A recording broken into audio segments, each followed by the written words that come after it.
concept of identity is something in the past that I've felt like I've been left out of, and only quite recently came to terms with the idea of this kind of more fluid, sea-based thing, and that again has got something to do with the body-conscious, more movement-orientated thing. However, when Ethan said to me about this warrior finding it, which relates also to the warrior pose in yoga, I felt that was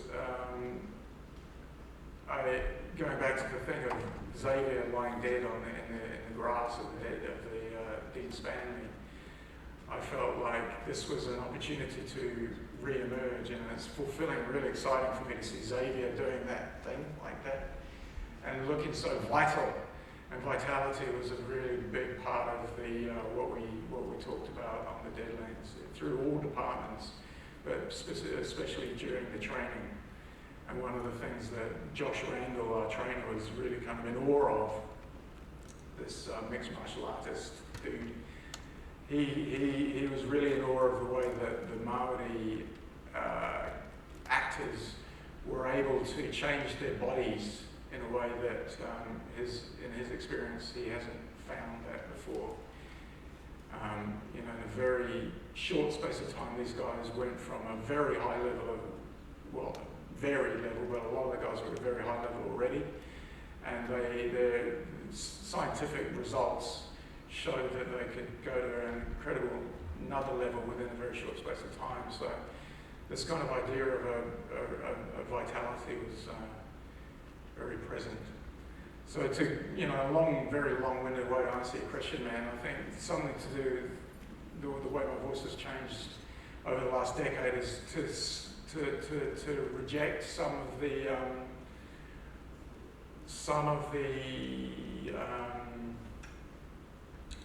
kind of adolescent ideas I had about what it is to be a serious filmmaker, and bring it back to a place that's more gritty and bloody and sweaty and action orientated, a place that relates to the movies that I enjoyed growing up as a boy. And I remember being at the Toronto Film Festival only like 3 weeks ago or something like that, having these Hollywood agents ask me the questions that they were asking me after Sundance in 2006, and I could answer them for the first time in ever, and I felt really great about that. I feel like I found my voice through the making of the Deadlands, but also through the journey that I have sort of undertaken over the last 10 years. So what am I going to do next? Well, I do know what I'm going to do next, but unfortunately I can't talk about that. But it's very movement-orientated thing, very athletic. 5 minutes. 5 minutes, everybody. Surely you guys got a question that's going to, hello.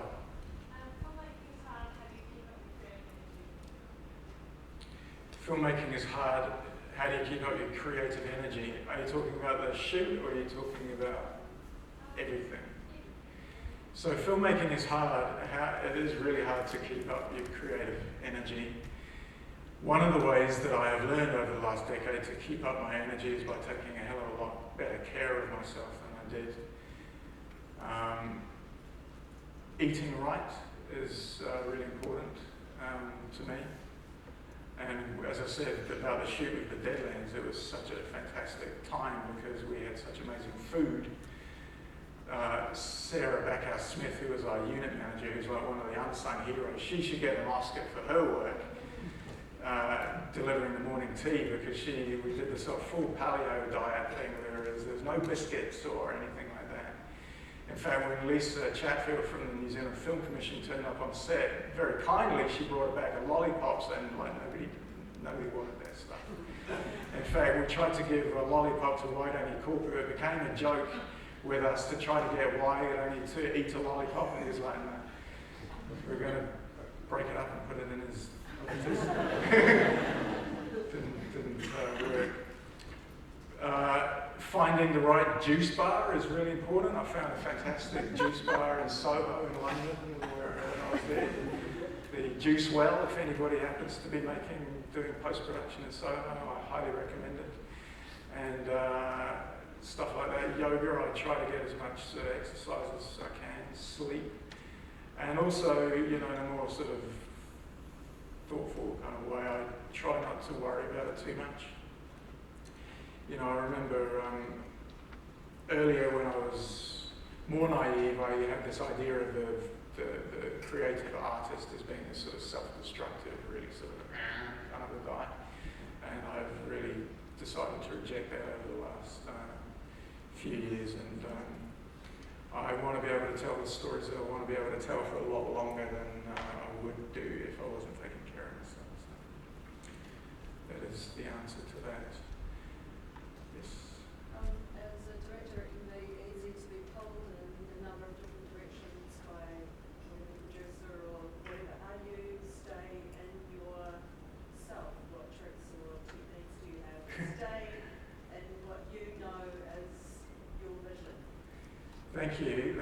So the question is, how do you stay in as a director, how do you stay in your vision when there's a whole bunch of forces and people pulling you this way and that? And I guess the main thing that I always try to remember is a piece of, well, it's not advice, but something that Francis Ford Coppola said in that great documentary about making movies, Hearts of Darkness, wherein he said the film director is one of the last true bastions of the true dictatorial kind of ethos in the world. And of course, people that direct know that this isn't entirely true. You're not a dictator by any means. And one of the joys of the filmmaking process is the collaboration. And as I've said to you before, it's great to look around the room and see people that I've collaborated with before and then indeed collaborating with in the present. So I try not to feel threatened by that kind of thing, and that sort of grounded thing of staying in yourself. I don't try to work for that too much, although there are a few tricks that I have learned. And one of them is keep your own zone when you're on the film set as the director. Make sure that you've got a bodyguard, a sort of bouncer type character, and usually these types are found in the lighting department. The guy that sets up the monitors, and I used to have this thing when I was young and naive and stupid that I wanted to stand by the camera and be in the moment with the actors, and certainly that worked great on number 2 and worked really well with Peter O'Toole. He loved that, but I don't do that anymore. I sort of stand back behind this bank of 2 monitors on the Deadlands with a very significant light shield thing and one at the back, and then there's a whole little zone. And the other important, the key person that is your key person who stands by me is Kath Thomas, my script supervisor on the Deadlands. And she and I have got this sort of code. We know what's going on. We've never talked about it before. This very moment, in fact. But we're like together in our own little world, and we're like, don't nobody talk to us because we're concentrating. And we play that game very well. Okay, you're like my bodyguard. So there. And in post, yeah, look, I've found that it's not so important in post because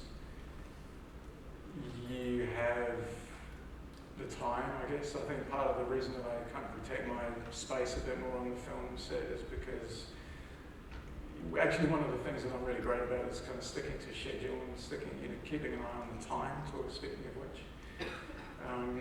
But in post, I feel like it's not, you have time to be able to go away quietly with people and have conversations.